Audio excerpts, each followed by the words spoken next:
Hello students, आप सभी को नवीन मैथ्स गुरु चैनल पर एक बार फिर से स्वागत है, अभिनंदन है। तो आज के इस वीडियो में ये जो क्वेश्चन आप देख रहे हैं जेईई मेन 2020 में पूछा गया है और क्वेश्चन इस प्रकार से लिखा हुआ है। इफ 3 के power 2 sine 2 alpha minus 1 14 and 3 के power 4 minus 2 sine 2 alpha are the first 3 terms of an AP, यानी एपी का क्वेश्चन है। For some alpha then the 6 terms of this AP is, यानी कि यह छठा टर्म्स क्या होगा इस एपी का। और ये 4 ऑप्शन दिया गया है, आपको बताना है कौन सा ऑप्शन सही होगा। तो चलिए कैसे सॉल्व करेंगे। जब 3 टर्म्स दिया जाता है तो यहाँ पर हम अर्थमेटिक मीन का कंसेप्ट का यूज करेंगे। तो क्या होता है अर्थमेटिक मीन बराबर am बराबर होता है a प्लस बी बाई 2। तो देखिए ये बीच वाले जो टर्म है इसके जगह पर हम 14 पुट करेंगे। ये रहा आपका a और ये रहा आपका b। तो a के जगह पर कितना है 3 के power 2 sine 2 alpha minus 1 plus 3 to the power 4 2 sine 2 alpha by कितना हो जाएगा 2 हो जाएगा। तो देखिए 2 से मल्टीप्लाइड अगर हो जाएगा तो कितना हो लिखेंगे 28 3 के पावर 2 साइन 2 अल्फा।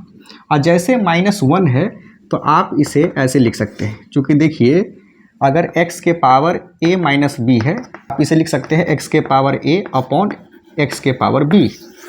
ठीक है, तो यहाँ पर हम लोग लिख सकते हैं सीधे 3 के पावर 1 प्लस 3 के पावर 4 बाई 3 के पावर 2 साइन 2 अल्फा। स्पष्ट है, कोई दिक्कत नहीं होनी चाहिए।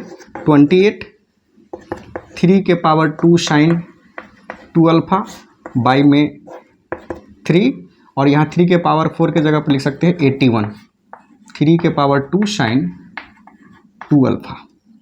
अब क्या करते हैं इस टर्म को हम लोग मान लेते हैं x। देख रहे हैं यहाँ पर भी वही सेम चीज़ है, यहाँ पर भी सेम चीज़ है। मान लीजिए चाहे पुट कर लीजिए, पुट 3 के पावर 2 साइन 2 अल्फा को हम लोग मान लेते हैं x।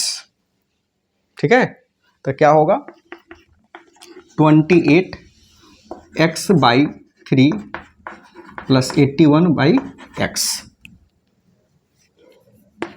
अब क्या करेंगे हम लोग 3x इसका एलसीएम हो गया, x को x से मल्टीप्लाई कराएंगे तो x स्क्वायर और 3 को 81 से गुना करेंगे तो 243 होगा। अब आइए इधर, अब लिखेंगे हम लोग एक्स स्क्वायर प्लस 243। अब 28 को 3x से मल्टीप्लाई करेंगे कितना होगा 84x, क्रॉस मल्टीप्लिकेशन कर दिए। अब देखिए x square 84x 243 equal to 0। अब हम लोग क्या करेंगे यहाँ पर फैक्टराइज करेंगे। फैक्टराइज करेंगे तो बहुत आसानी होगा। 243 को जो तोड़िएगा तो 81 गुने 3 में टूटेगा। तो यहाँ लिखेंगे हम लोग x square 81x minus 3x plus 243 equal to 0।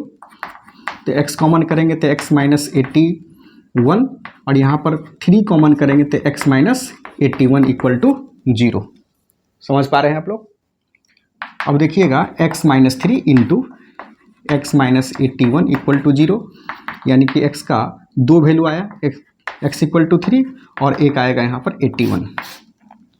अब देखिए आप क्या किए हैं, यहाँ 3 के पावर 2 साइन 2 अल्फा के जगह पर हम लोग क्या रखेंगे, एक बार 3 लिखेंगे, यानी कि फैन x इक्वल टू 3। तो 3 के पावर 2 साइन 2 अल्फा, तो यहाँ पर एक लिख सकते हैं पावर में। तो देखिए 3 से 3 कैंसिल होगा, यानी कि 2 साइन 2 अल्फा इक्वल टू 1। तो साइन 2 अल्फा इक्वल टू कितना होगा 1/2। तो बता सकते हैं कितना डिग्री का वैल्यू होगा 1/2। तो हम जानते हैं कितना होता है साइन 30 डिग्री।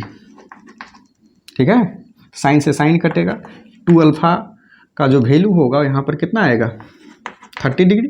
तो अल्फा का वैल्यू हो गया 15 डिग्री। अब यहीं पर फिर से हम क्या करते हैं 81 डाल करके देखते हैं, यानी कि वेन x इक्वल टू 81। तो देखिएगा 3 के power 2 sine 2 alpha equal to 81 को क्या लिख सकते हैं 3 के पावर 4। तो यानी कि हम यहाँ पर डायरेक्ट लिख लेते हैं 3 के पावर 4। तो क्या होगा 2 sin 2 अल्फा इक्वल टू 4, 2 2 जा 4, यानी कि sin 2 अल्फा इक्वल टू 2। तो कभी भी साइन थीटा का मैक्सिमम वैल्यू क्या होता है 1 आता है, यहाँ पर 2 दिया गया है यानी कि यह पॉसिबल नहीं होगा।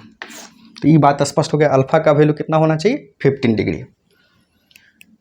अब देखेंगे आपको इससे क्या होगा, फर्स्ट टर्म आप निकाल सकते हैं। जैसे आप यहाँ पर अल्फा के जगह पर 15 डिग्री वैल्यू पुट करेंगे तो क्या होगा साइन 30 डिग्री हो जाएगा। तो यानी कि first term a equal to कितना मिलेगा 3 के पावर 2 इंटू, और साइन 30 का वैल्यू कितना होता है 1/2, 2 से 2 कट जाएगा, -1, यानी कि 3 के पावर क्या हो गया 1 - 1, तो 3 के पावर 0, मतलब रिजल्ट कितना आया ए का वैल्यू 1 आ गया।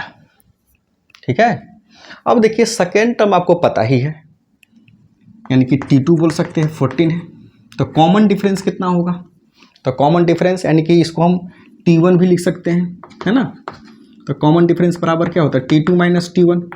तो 14 में से 1 घटाएंगे तो 13 आया। तो आपको निकालना क्या है, निकालना है आपको देखिए 6 टर्म्स।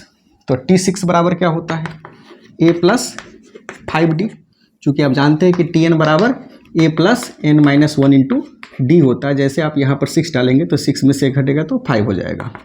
अब ए के जगह पर कितना वैल्यू निकाले हम लोग 1, और डी का वैल्यू मुझे पता है कि 13 है, तो 5 इंटू 13, तो 1 प्लस कितना हो जाएगा 65, यानी कि 66।